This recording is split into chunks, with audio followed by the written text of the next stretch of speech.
Jesus. Amen. Robert, you want to come to the mic?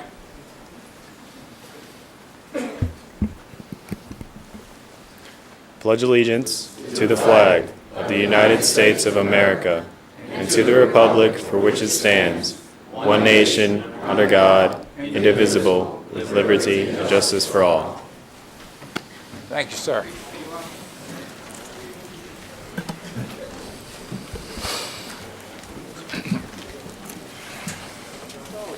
We have one item on, I'm sorry, Ms.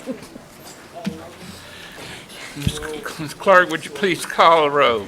Mr. Dean? Here. Mr. Sharp? Here. Mr. Thompson? Mr. Faulkner? Here. Mr. Gould? Here. Mr. Groby? Here. Mr. Tanner? Here. Mr. Canulet? Here. Mr. Belisario? Here. Ms. O'Brien? Here. Mr. Stefanczyk? Here. Mr. Bender? Here. Ms. Blanchard? Ms. Blanchard? Mr. Smith? You have a quorum. Thank you. This is a special meeting of the council to introduce the ordinance amending and reenacting the St. Tammany Parish Home Rule Charter, subject to approval by the electorate of St. Tammany and otherwise provided with request thereto. I'm going to call on Mr. Stefanczyk. Yes, Mr. Chairman, we adopted an ordinance last month that out of the sections that we provided in, one was not published correctly, and we did not meet the publications requirements. Therefore, we need tonight to rescind that ordinance and reintroduce that ordinance for adoption. So I'm going to move that we rescind ordinance calendar number 5398 AA. Here, a second. Second. Motion made and second. Is there any discussion? Steve, did you want to discuss this? You all right? I think that, we've met with the district attorney who made us aware that there was not a correct publication of part of the ordinance, and we agreed with him. And so this is a corrective procedure to do that, and I think that's, I think everybody understands that and is on board with it. So the motion is to rescind at this stage. I got a motion and a second. Mr. Gould seconded it. You ready to vote? Please vote.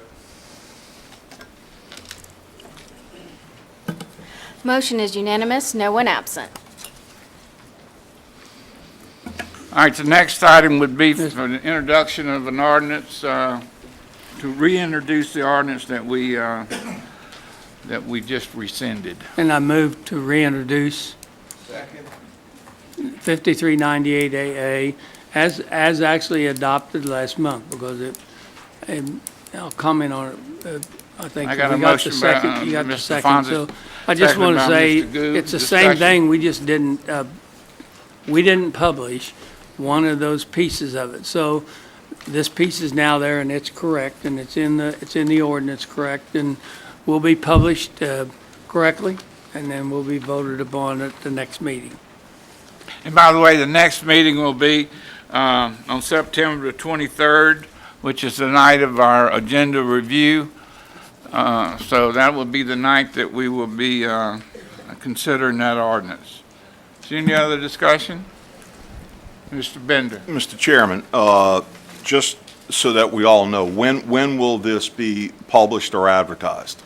Well, it'll be published it has to be published 7 days prior to the adoption, so it'll be published probably starting getting ready tomorrow and next week, and then we will meet the seven day requirement, and because we want to be sure that we get this on the ballot at the November election, and we can do that by adopting the ordinance at the next agenda review meeting. Thank you, and I just wanted a clarification for all of us, for everyone, as to the advertising procedure. So it will be advertised at least 7 days prior to the September 23rd meeting? Yes, sir. Thank you.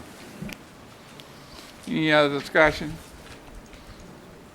Seeing none, anybody in the audience, anybody in administration? Seeing none, please vote. Vote to introduce, that's what we're doing. Actually, we voted, Not vote, we didn't need to vote, we just needed, you moved to introduce. Okay, the motion's been introduced and be considered at the September the 23rd meeting. Is any other business to come before this special meeting? Seeing none, I declare this meeting adjourned. Second meeting is in accordance, and it's public hearing on the Board of Review, and we've already did the invocation and the pledge. You want to do the roll call again? Everybody's still here. Okay, in accordance with the provisions of Louisiana Revised Statutes 47:1992, the St. Tammany Parish Council hereby convenes in public session as a Board of Review to entertain complaints and/or appeals from any taxpayer aggrieved by ad valorem assessments levied against his or their property. The Assessor of St. Tammany Parish has duly advertised notice of this public hearing in accordance with the law. The deadline of receipt of appeals by taxpayers to the Board of Review will be 4:30 p.m. Monday, September the 14th. If no appeals are lodged for this date, or appeals are lodged but resolved by the Parish Assessor's Office, the time will automatically expire and terminate without the need of the Parish Council to reconvene to do so declare. Mr. Fitzmarsh is here, and he wants to say a few words.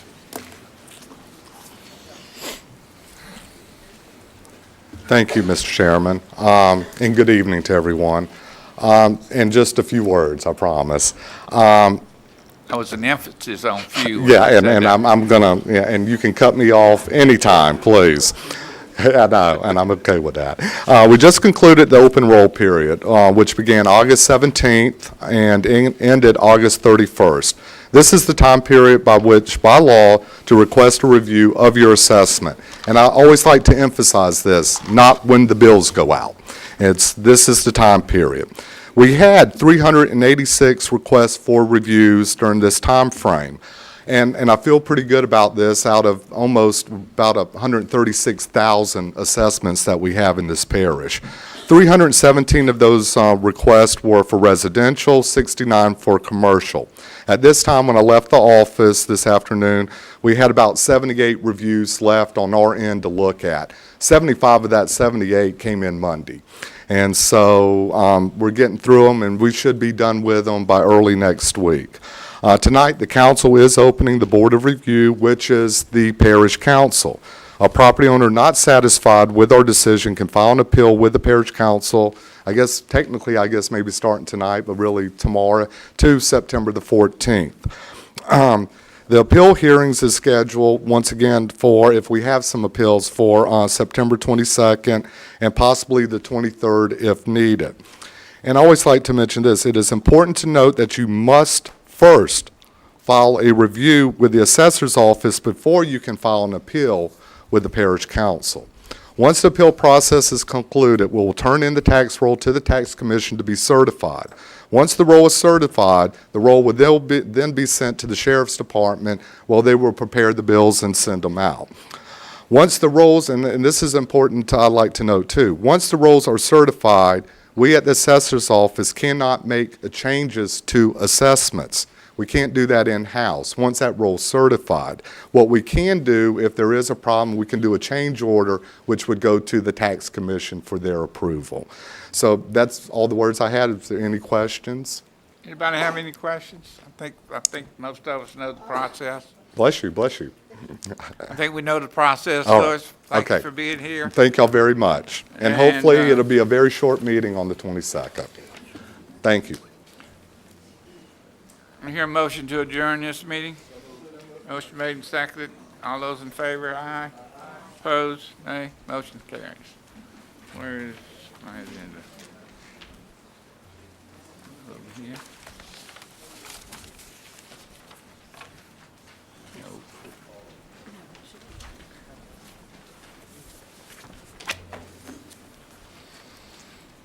Okay, third meeting. I get paid extra for 3 meetings in one night?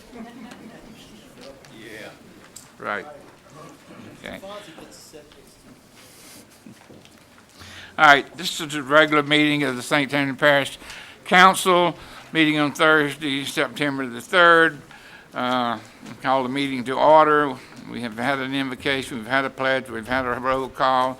We'll go to special items on the agenda. Mr. Chairman, Yes, sir. I think you need to have a roll call for this meeting. Call the roll. Mr. Dean? Mr. Sharp? Mr. Thompson? Mr. Falconer? Mr. Gould? Mr. Groby? Mr. Tanner? Here. Mr. Canulet? Mr. Belisario? Miss O'Brien? Mr. Stefanczyk? Mr. Bender? Miss Blanchard? Mr. Smith? You have a quorum. We have a quorum, Mr. Stefanczyk. Ordinance, special items. Ordinance amending and reenacting the St. Tammany Parish Home Rule Charter subject to approval of the electorate for St. Tammany Parish. And which one, is this the one that we just? This is term limits. Ordinance amending and reenacting Home Rule Charter subject. This is term limits. And the resolution behind it is also term limits. Let me just explain to you, I have cards, and we will discuss this, but because this was also not properly advertised, it will not be acted upon until September the 23rd also. It will be advertised next week, and for the 7 days, and we will have the meeting on the 23rd to consider term limits. But we will discuss it tonight. We have people here who wants to discuss it. And do we need to make a motion to do it and then, do I have a motion? Mr. Groby, seconded by Mr. Belisario, that we introduce the ordinance 5430. I know, we just need to introduce it. It's not going to take long, I don't think. Okay, the ordinance has been introduced. First card I have, first of all, do I have anybody from the council? Administration? Okay. Alan Riffley? Yes, sir.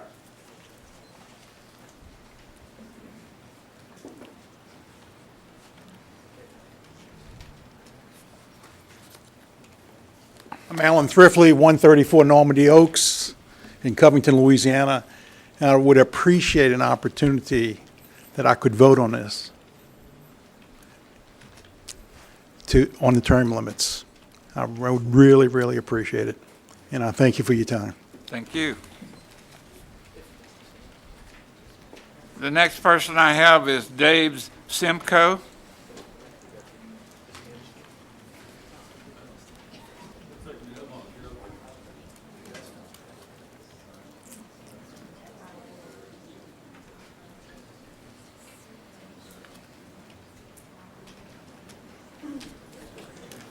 Good evening, ladies and gentlemen. My name is Dave Simcoe. I live at 412 Westminster Drive in Huntwick Village, and I'm the guy, by the way, that's been sending out the emails. I would like to vote on term limits too, but I'd like to vote against them. Huntwick Village is undergoing a massive multi-phase drainage project that represents about $6.8 million. The gentleman that started this whole thing for us back in the 90s is Mr. Stefanczyk. Cradle to grave. And he's still there today fighting for it. With the redistricting, Mr. Smith has been involved. Had Mr. Stefanczyk gone on to greener pastures 10 years ago, we'd probably still be languishing on a state budget somewhere. So I do think we're entitled to vote. Put it on the ballot, let us vote, and I'll vote against it. Thank you. Thank you. Lacey Toledano.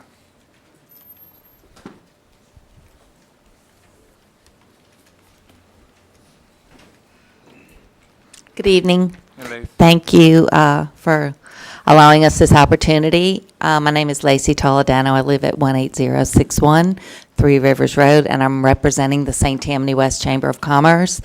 Our chairman, Larry Manchell, had a family conflict tonight and could not be here, but I am representing the 26 members of our board and our 30,000 employees of our member businesses. In growing communities like St. Tammany, chambers of commerce are often a catalyst for change, for advancement, and communicating not only with our business members, which are our constituents, but also with the broader populations. Last spring, we asked our constituents for their input on several issues and upcoming elections. We listened, and we have taken, and will continue to take action on what we heard. Because of an overwhelming majority expressed support of the citizens' right to vote on term limits, we relayed their input to you through our resolutions. And you, as the elected members of the council that ultimately will enable that right, are going to vote again on this. So we don't want to belabor this any longer. We did not speak last month. We just want to express our thanks to you, especially to all of you, for your reconsideration of this, and especially Councilman Dean and Belisario for reintroducing it. Our business owners and chamber leadership highly value and want to work toward building positive, ongoing relationships with our elected leaders. We pledge to continue to work with you for positive outcomes that benefit the future of all of our parish citizens. Thank you very much. Thank you, Lacey. Carlo Hernandez.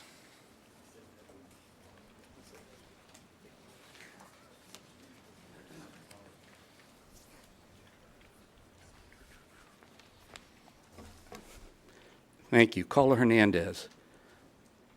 This is not a legitimate term limits proposal because the clock doesn't start on counting the first term until the year 2020. This proposal should be amended by deleting the last sentence. Based on previous actions by this council, 10 votes do not exist to place a true term limits proposal before the voters. The qualifying period for the Parish Council is next Tuesday through Thursday, September 8th, 9th, and 10th. I am encouraging persons who support providing the voters with the opportunity to vote on term limits to run for a Parish Council seat. Get involved. Thank you. Thank you. The next one is Mr. Carl Ernest.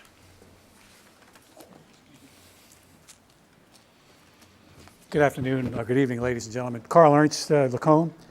I appeared before the committee when they were doing their process and suggested term limits. At that time, I suggested that you'd let the people decide, and that's what I'm here to say tonight. Send it to the people. I know that's what you're looking at. Let them decide. I would hope that you would let them decide how many terms, whether that's 2x4, 3x4. Let the people decide that. And that's the only thing I would ask you is obviously send it to the people. Let them decide two things. Term limits, yes or no, and if so, how many terms? Thank you. Thank you. Anybody else? I don't have any more cards. Anybody on the council? All right. We don't need to vote on it because we'll be voting it on September the 23rd. Do we need to have we voted on that already? We have not voted. We need a motion to postpone this? No. We introduced it the last meeting, and therefore, we're going to meet our publication requirements, so we will need a motion to postpone this. Mr. Canulet moved to to the next postpone, meeting. and Mr. Belisario seconded. Excuse me, Mr. Chairman. Yes, I sir. need to understand this. We're making a motion to postpone voting on this tonight? Or we're making a motion to reintroduce it tonight? No, we don't have to reintroduce this one because we have not voted on it before, so we don't have to rescind what we've done. All we have to do is postpone it so we can do the proper publication. of Okay, the so ordinance. again, the proper publication, the proper advertising will be done on this at least 7 days or earlier before the September 23rd meeting. Yes. At which time we will be voting on putting it on the ballot. Yes, sir. Okay, so the motion to postpone, that requires a vote tonight, doesn't it? Yes, sir. We're going to vote on that. Thank you. And that has to pass in order for us to have it at the next meeting so that we can, bring it up again and vote on it. Any other discussion? Any discussion from administration? Please vote. It's a vote to postpone. Motion is unanimous, no one absent. Also on the agenda is a resolution, Council Series Number 4408, which is a resolution ordering calling special election to submit electorate of the parish a proposition of amendments to the Home Rule Charter. And Mr. Chairman, I move to postpone to the next meeting. motion made by Mr. Stefanski, seconded by Mr., who's that, Falconer or Red, somebody down there, seconded. Any discussion on the resolution to postpone? Hearing none. Anybody in the audience, please vote. Motion is unanimous, no one absent. Thank y'all, and I apologize to the fact that we're not taking action on these things, but it's been called to our attention, the things that we did not do correctly, and in order for us to put these on the ballot for September the 23rd, which will put them on the ballot for the November 17th primary, we had to do it this way. First presentation is a presentation of proclamation to St. Tammany Parish Government Employee of the Month, Ms. Brister.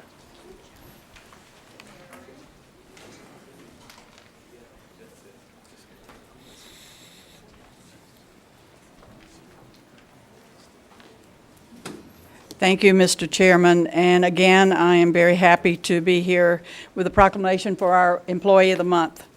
Mary Burkell has been an employee with St. Tammany Parish government since 2010, working initially in the President's office. She transferred to the CAO office in 2014, and whereas Mary is dependable and has always been fully committed to getting the job done, and whereas she is extremely creative and has the ability to transform a great idea into a flawless plan of execution, and whereas she has overcome many challenges and has grown both personally and professionally in her time with parish government, and whereas she was a key member of the Vision Task Force and was instrumental in the planning and rollout of the Process Improvement Initiative, and whereas we're proud to have her as a team member and thank her for all her hard work. Now therefore, I, Patricia Brister of St. Tammany Parish, do hereby recognize the hard work and accomplishments of Mary Burkell as Employee of the Month for September 2015. And I encourage all employees of St. Tammany Parish to thank her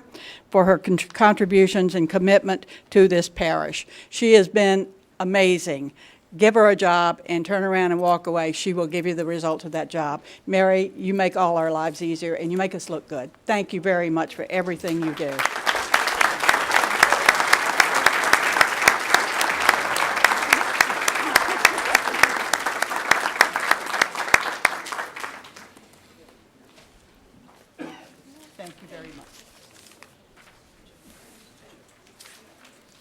The next presentation, Pat, you must stay there.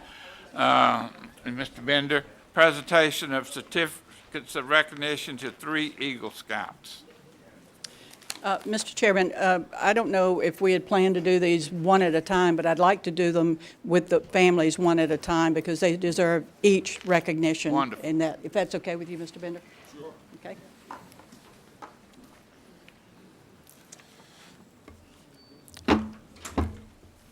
All right, well, good evening, and we welcome our first Eagle Scout and his family, Matthew Ragus. Matthew? Gotcha. Congratulations. That's a lot of hard work.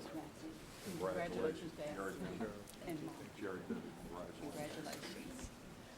You want me to read it, Ms. Pat? Please. I can't see it. Okay, and this is a St. Tammany Parish Government Certificate of Recognition.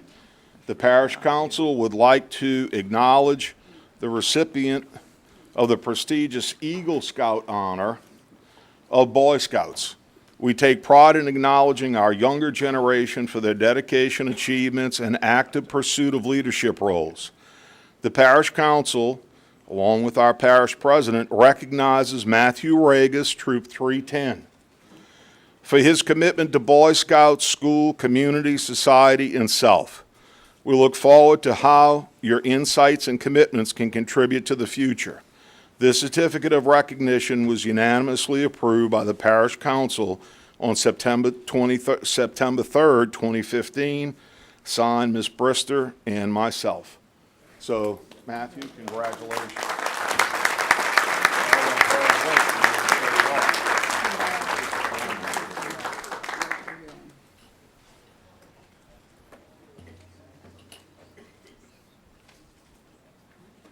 Say one thing before Absolutely. Congratulations. Go ahead. I would like to add congratulations to the parents. This is their 3rd Eagle Scout in their family. That's an amazing, amazing accomplishment. What a family. Thank you very much. You know, one other thing, too. We've all come over the years to enjoy, I know I do, because this is, Matthew, you're the closest I'm ever going to get to being an Eagle Scout, okay? I was in the Cub Scouts, but Eagles, no, you're the closest. But seriously, look at the number of Eagle Scouts we've had come before us over the years. It's incredibly uplifting to me to see our young people stepping up, and some of them might be sitting up there one day, you know? So, God forbid, okay? You know. All right, the next is Jacob Aragus and his family. Family's here.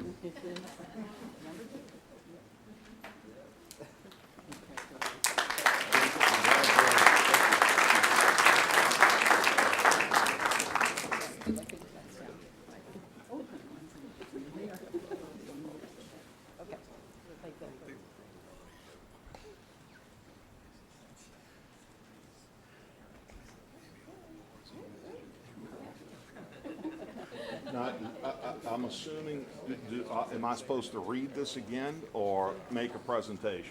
Same thing. Read it again? Presentation. There you go, Jacob. Congratulations. Take a picture of you with your friend.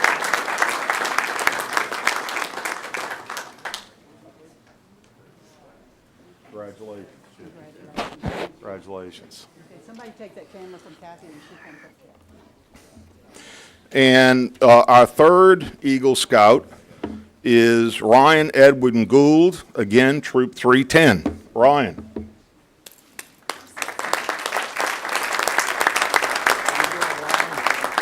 You remember me, I know you did.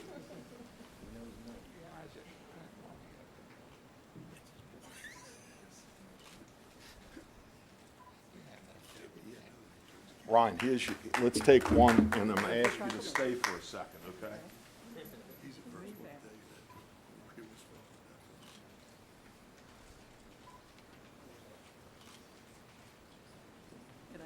Let me say something real quick. I want to let everybody know, and this is even before this particular seated council sat, but I first met Ryan about 7 years ago, like on a personal level. It was near Christmas time, and he was was it the Cub Scouts or the Boy Scouts? Cub Scouts. Cub Scouts, hawking his wares. He was back there, and he had his Christmas popcorn list, his Christmas candy list, and chocolate-covered pretzels, everything that I shouldn't have, you know? And so I'm looking down the list, and I picked out the item that was like $11.30. And Ryan proceeded to go right down the list, and he said, Mr. Jerry, could I recommend something to you? And I said, sure. And he says, this one here is an excellent selection. It was $23.80. It was the most expensive item on the list. To make a long story short, I had to give this young man, because I had a lot of salesmen working for me. I wanted to hire him immediately, okay? But I wound up getting the 1120 and the 2380, okay? Ryan, you remember that, don't you? I know you do, buddy. So, Ms. Pat. Yes. Okay, thank you. I had the great opportunity to be here on a Saturday when these three young men received their Eagle Scout awards, and I think we have a picture of some proud parents up there. Mr. Gould and Mrs. Gould, congratulations to you, because we know all the hard work it takes to get your children to this stage. So, and you've done a great job on all yours too. So, thank you very much for sharing it with us. Thank you, guys.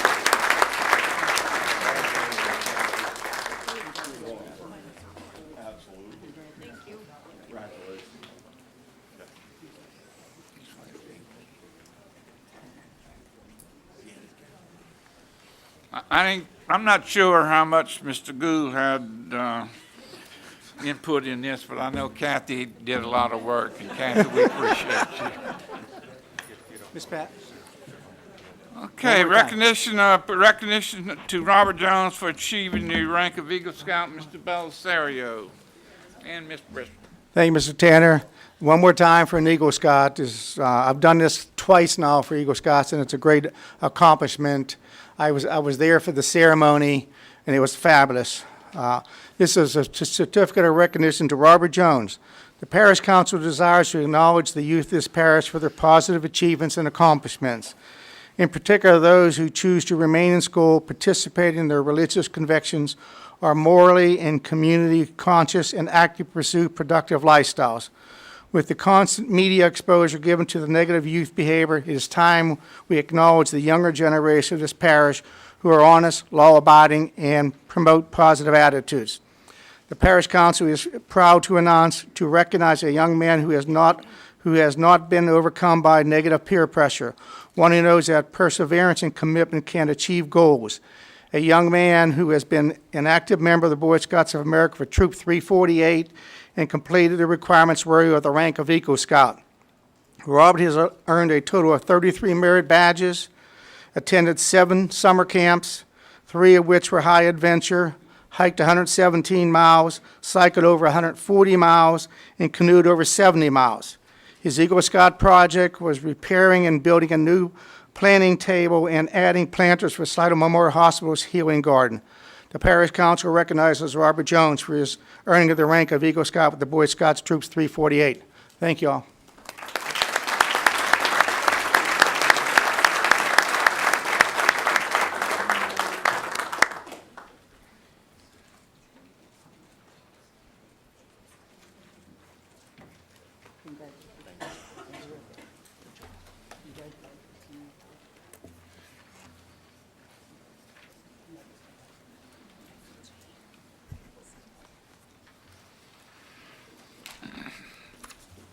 I would like to congratulate the 4 young men that received their Eagle Scouts, and looking forward to them taking over the reins of this parish government pretty quick. Next thing on the agenda is consent calendar. I have, under ordinances for introduction, I have none that been requested to pull. Does anybody have one that they want to pull under ordinances for introduction? Okay, then we'll go to resolutions. Under resolutions, I have, we need to pull CC 4401, which is a resolution to concur or not concur with the Slidell annexation zoning of 2.419 acres from Parish NC4 to Slidell C2. Mr. Smith. Yes, Mr. Chairman, we would like to move, Mayor, to, Oh, wait a minute. Are we going to pull any more? right, We don't pull them one at a time. We usually, Okay, we pull them on let's consent. go ahead and act on this one, and then I'll ask if the other ones. yeah, who's running this meeting? Yeah, Mr. Chairman, we'd like to move to concur with the City of Slidell annexation on this resolution. Motion been made and seconded. I have one card that wants to speak on this particular resolution, Mr. William Salse.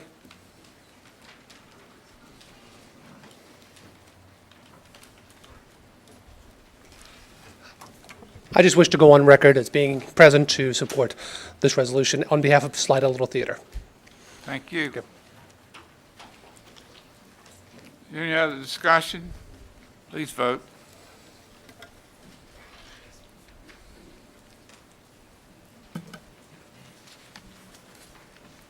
Motion is unanimous, no one absent. All right, we'll go and pull resolutions. I have pulled resolution number 2, 12, and 13. Are there other resolutions that need to be pulled?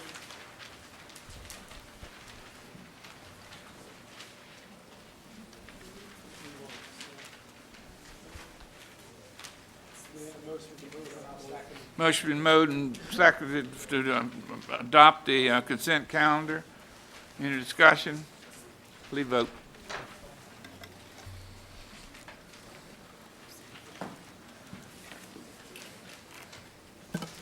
Motion is unanimous, no one absent. Okay, first one is Resolution Council Series Number C4402, resolution to concur or not concur with Slidell annexation, rezoning 2.809 acres from I-12 to Slidell M2. Whose district is that? Oh, I'm sorry. Mr. Smith. Yeah, Mr. Chairman, we'd like to make a motion to postpone. Motion made and seconded to postpone. Any discussion? Please vote.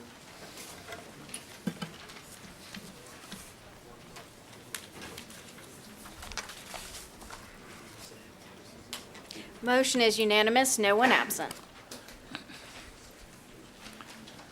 Resolution number 12, Council Series Number C4417, resolution to concur, not concur with Folsom annexation and rezoning of .763 acres from A3 to Folsom C2.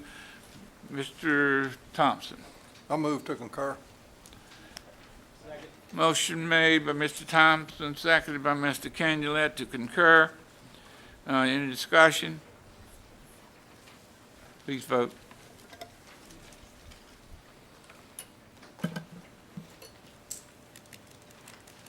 Motion is unanimous, no one absent. Next one is resolution number, Council Series Number C4418, resolution approving the issuance of limited tax certificates of Parish Recreation District Number 11. Somebody make a motion. Mr. Canulette, seconded by Mr. Belisario. Anybody have any discussion? Please vote.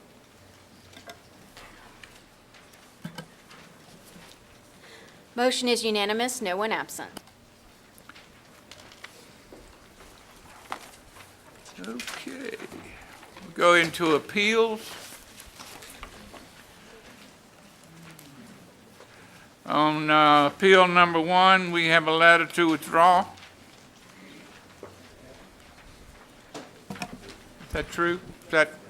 I haven't seen it, but I haven't heard from We appellant? got it. You haven't? Okay.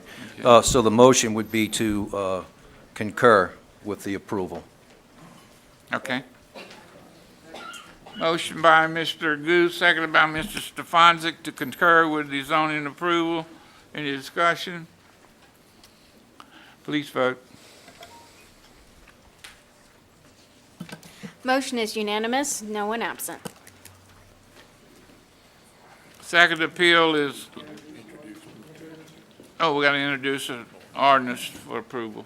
Mr. Goose. Seconded by Mr. Belisario. Ordinance has been introduced. Second appeal is Lawrence Hike appealing his zoning commission denial of August the 4th to rezone 1.97 acres located north of Highway 190 east of K Drive from NC4 Neighborhood Institutional District to A3 Suburban District to HC2 Highway Commercial District, Ward 9, District 11. Whose district? Steve? First of all, I don't think he's here. Is there anybody here that's opposed to that speaks in opposition to this? No, well, this is a piece of land out west of North Tranquility Road, north of the interstate. It was all highway commercial prior to the 2008 rezoning. There's like there's 6 pieces of property in a row, and this is one of them that's still not commercial, not C2. It was changed to NC4.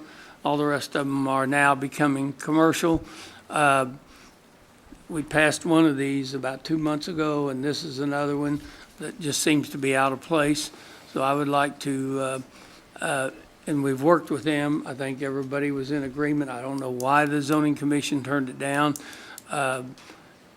They're doing everything they need to do. They bought the land as commercial, and when it was rezoned to neighborhood commercial, that's when they realized, or when they realized they were looking at what they wanted to put on it was not going to fit into the neighborhood commercial thing, and it is right along Highway 190. So I would like to move to override the zoning commission's denial of this. Mr. Stefanczyk and Mr. Thompson, any discussion? Please vote. Motion is unanimous, no one absent. Third appeal is, introduce the ordinance, Need please. to introduce the Stefanczyk and Belisario. Third appeal is Pamela Bertucci, Johnny and Daniel Veed, Kim and Chris Gordon, et al. Appealing the zoning commission approval of August the 14th, 2015 of a major amendment to the 188.54 acres PUD located south of Highway 433, west of Highway 90, north of Lake Pontchartrain, Ward 8, District 13.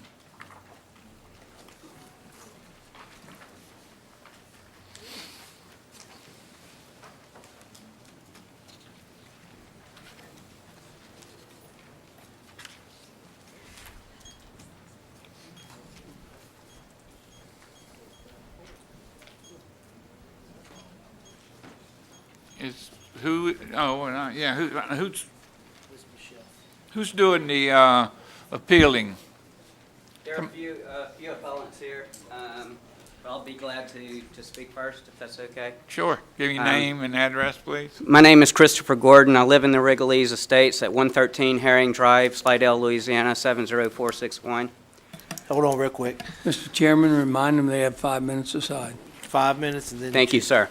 Thank you. So there are many reasons that we think the zoning change is wrong, but that's not why I'm here to speak. The reason is the neighborhood wasn't notified. So I had sent, I think all of you guys today earlier, a map of where the sign was placed. Nobody in the subdivision that I am aware of, and I host a website that the neighborhood residents interact with each other. Nobody knew about it, that the zoning had actually changed until 6 hours before the appeals was due. So we had to rush just to get the appeal in. Nobody in the Wrigley's estates knew that there was even a proposed major amendment. So now the density of the neighborhood is increasing, in some cases from 29 lots to 130 lots, and in other cases 200%, which would completely dilute our voting rights and destroy the vision of the Wrigley's estates that the original developer had in place. That's my primary focus, is for you guys to send this back to the Zoning Commission, let due process serve its course as prescribed by law, and let's go through this the right way, where we have disclosure, we have discussion, and we have debate of whether this is the right thing or not, because the residents do not believe it's the right thing. Pam? Does anybody else have its own opposed to this project? Come forward. I have 3.5 minutes left. 3.5 minutes left. Hi, my name is Pam Bertucci, 227 Marlin Drive. The piece of paper that they submitted in the application had, for a P10, stated nothing but multiple family. That's why I didn't want it to go through. And so evidently they changed it when they said they sent a form. Now it's saying single family. I just want to make sure that it's not going to be multifamily. Okay. Okay? Thank you. So again, so there's still another minute or so. Wait. Okay, okay. Yeah, I know, but is there any somebody else? Scott.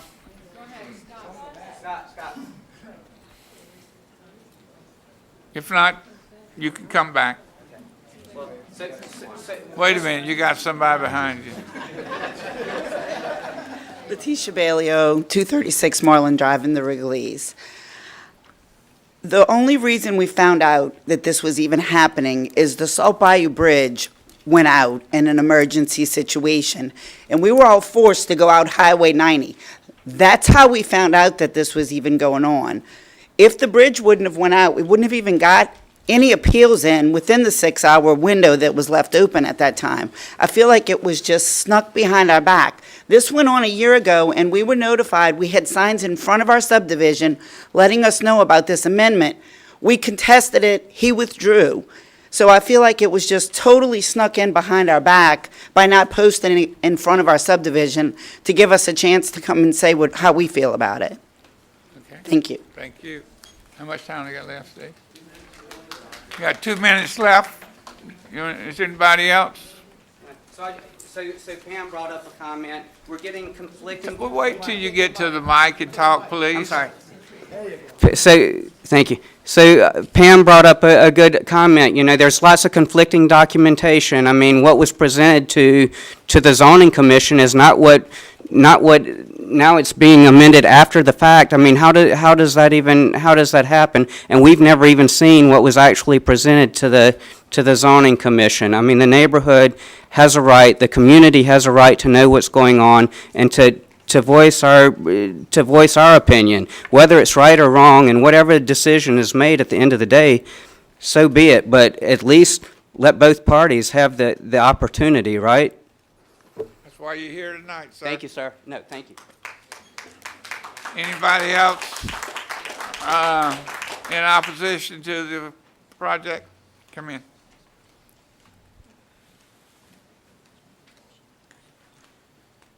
Hi, I'm Danelle Veed, and I live at 106 Herring Drive.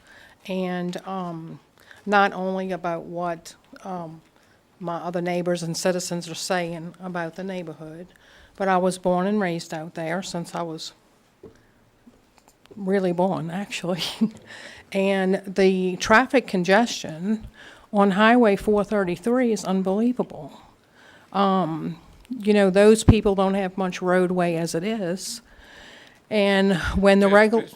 I don't intervene in what you're saying. This is a zoning case. All of that will be taken under consideration in planning. Okay. Well, they are trying to oppose a marina as well. Pardon? A marina as well, and we have 3 marinas in the neighborhood already Fine. within a 2-mile radius. The traffic that the Borregales Marina brings to our area now, the traffic is blocked up all on the highway, and you can't see anything. My husband hit a pedestrian on a motorcycle trying to pull out of the marina. So unless someone's ready to change the roads and make the Highway 433 a 4-way highway, somebody needs to really reconsider this. Thank you. Thank you. Anybody else? Who's representing the developer? Mr. Morone. Thank you, Mr. Tanner. Paul Marone on behalf of the developer of Wrigley's Estates. Let me give you a little bit of background before I address some of the concerns that were mentioned. Wrigley's Estates is a PUD that was approved back in the early 80s, and there is 188 acres or so of that PUD that is approved but has never been developed. Back in 2007, we came in and we amended that portion, Phase 3, to update it, modernize it a little bit. And at that time, the 21 acres in the middle, or actually on the far eastern end of that property, was originally proposed to be multifamily. In 2007, there was concern about the multifamily, so we were asked at that time to simply rezone it to the standard single-family residential as a holding pattern until we could come back to the council with a different plan that made more sense. At that time, Coach Thomas was the council person for the area. Soon thereafter, Mr. Artigue took over. We worked with him for a number of years, and it became clear to us, working with him, that multifamily was not going to work in that location. So we contacted architects and engineers and came up with the single-family plan that is before you this evening. It is all single-family. Rather than having standard single-family lots here, what you have before you is an amendment to a relatively small portion of this PUD to bring in garden or resort-style homes in this area. The purpose of the PUD, by and large, is to have varying housing types. This particular tract on the far eastern end is in a transition zone from the single-family residential to the marina and the commercial areas to the east. So it is our belief, and I believe that belief has been echoed by your zoning commission and your staff, that something different needed to be in this area to accomplish the goals of the PUD, also to make the plan work appropriately.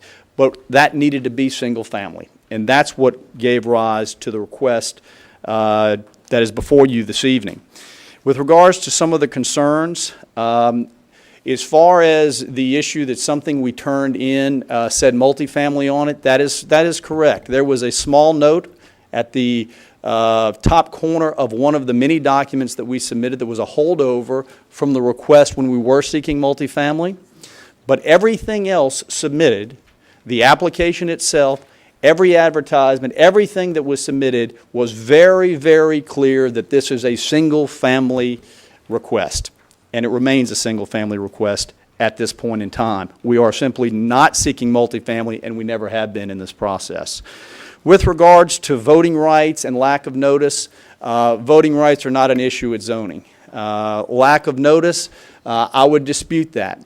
First of all, as you know, but some of the residents may not know, the developer has absolutely nothing to do with notice. I do know firsthand from talking to my client and to Mr. Artigue that the property was posted. Now, this property is a mile away from the entrance of the existing phase of Wrigley's Estates. So the property was properly posted, but it is not posted at the entrance. Our last request, when the sign was put at the entrance, it had been moved there. So I don't want there to be any confusion, but that to the best of my knowledge, the notification was totally proper. And in regards to due process, well, that works both ways. We're entitled to due process as well. And it would be fundamentally unfair to have complied with all of the regulations and to have this matter sent back. There's simply no justification for it. Traffic is a planning issue. The issue really comes down to, is this particular use appropriate? We have a 188-acre PUD. We have located this property to the far eastern end of it, this particular pod of development. It is surrounded by property that is only owned by the developer. The issue of the marina going in, that was approved in 2007. That is not a part of this request. We are only taking the 21 acres that is in the center or to the east of the center and proposing a high-end garden home or resort style single-family component to the project. I would respectfully suggest to you that adding this to the project is in keeping with your ordinances. It meets the spirit of the PUD, the goal of the PUD, and it's good for the entire development, the portion that's undeveloped, but also what's out there. Its impact, because of its location, is completely negligible on the existing phase of Wrigley's. As I said, it's over a mile away. So for these reasons, we would respectfully request your concurrence. Thank you, Paul. Do we have some rebuttal time for the other side? They have 2 minutes and 42 minutes. seconds. So we don't have any fancy lawyers. We don't have any fancy lawyers, fancy suits. All we have are people in the neighborhood that are concerned, right? So we bought into the neighborhood, all of us, since the early 90s when the developer initially developed the property up until recent years. We all bought into a vision that were there covenants in the deeds saying this is what's going to happen. So now the developer is still developing the property 30 years, 40, 35 years later, whatever, developing the property and still changing the rules. The fact is, we have no voting rights. We don't even vote. We don't even vote for our own board members. So the developer votes for the board members, has made all the decisions. So the only people that we can talk to and ask for help right now are you guys. You guys are our help. So please do what is right. Send us back to the zoning commission. Let us have the honest dialogue that is expected by law so that we can discuss this. We don't have an attorney because our board attorney, guess who he's hired by? The developer. That you just saw our board attorney. So we don't have a voice. We're begging for a voice. Please be that voice. Thank you, guys.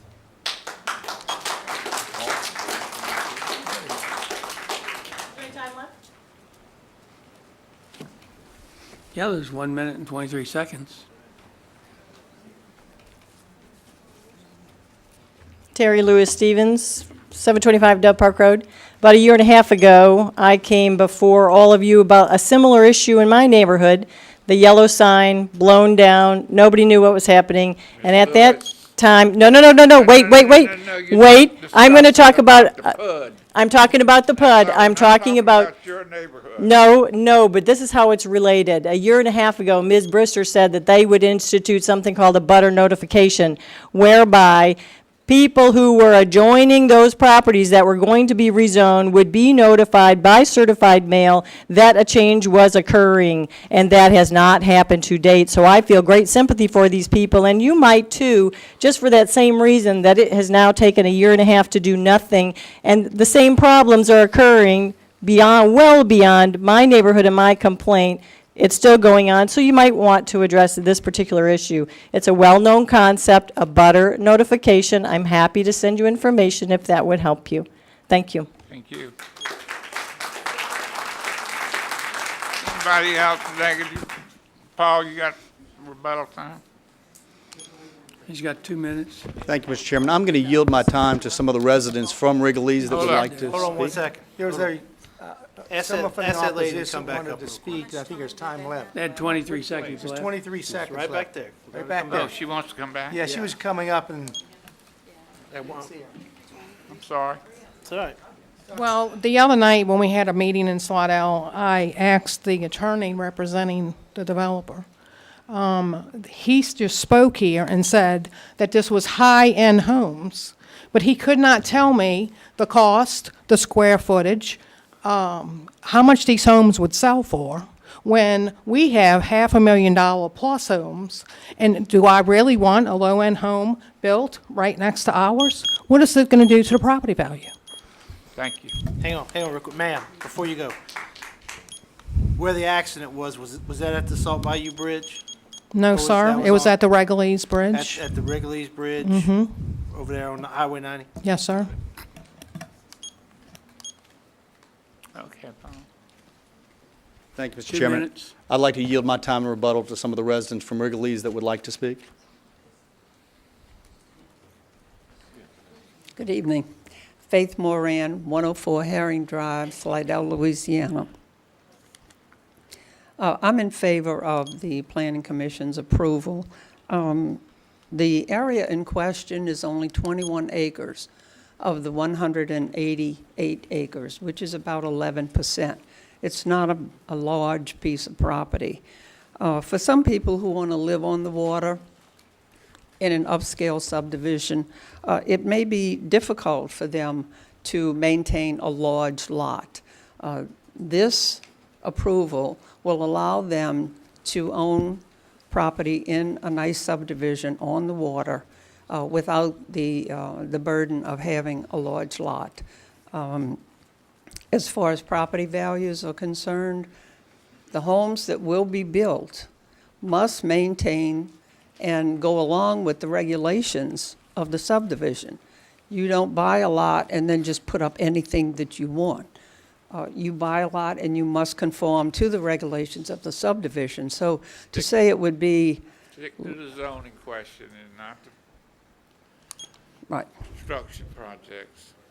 Okay. And the plan, the 21 acres is about a mile from the first and second phase. So it isn't right on top of us, and it should have no impact whatsoever. And I did see the sign, it was posted there, so I'm for the Planning Commission's approval. Thanks. Thank you. Residents are still speaking? No, you can't speak. You had your turn. You got 45 seconds. She doesn't live there. You got 45 seconds. Are you addressing me, Councilman? I'm addressing you. Okay. Steve Howard, 113 Marlin Drive, Wrigley's Estates. Been a resident for about 4 years. My wife and I have a very vested interest in our home. It's a retirement home for us. I'm here to voice my no objection to the proposed amendment to the PUD. I would be standing before you, jumping up and down objecting if we were talking about tattoo parlors, multifamily units, apartment complexes. So I'm very concerned with what goes on there. What I understand, this is an upscale development. I know what we're getting. We're getting upscale development. To my historical knowledge, Mr. Segura has listened to concerns when voiced by residences. As far as the sign goes, I personally saw it. I traveled both directions down Highway 90. It was basically posted near the property that was being rezoned. I just know that I want to work with a developer that I know what I'm getting, and my concern is remaining upscale, and I believe that's to be the case here. Thank you, sir. These are Council board members. members that are speaking, just so everybody understands. These are board members. Sir.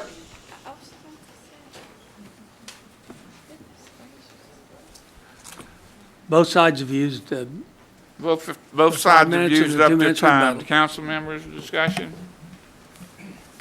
Mr. Fontenot, could you Yes. please explain the process of the notification? Did it comply with law, and was it published in the newspaper? Yes, ma'am. The sign was posted as required by law not less than 10 days before the public hearing in front of the Planning Commission.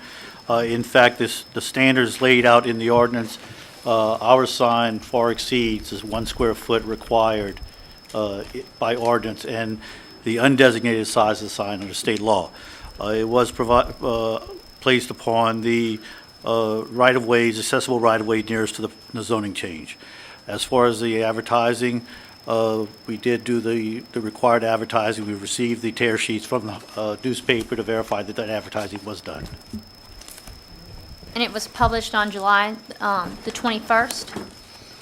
I don't know if I have the exact dates with me, but I know we did verify that it was done. Can you verify that this picture is accurate? Is this what was actually posted? Yes. It says July 21st. Yes.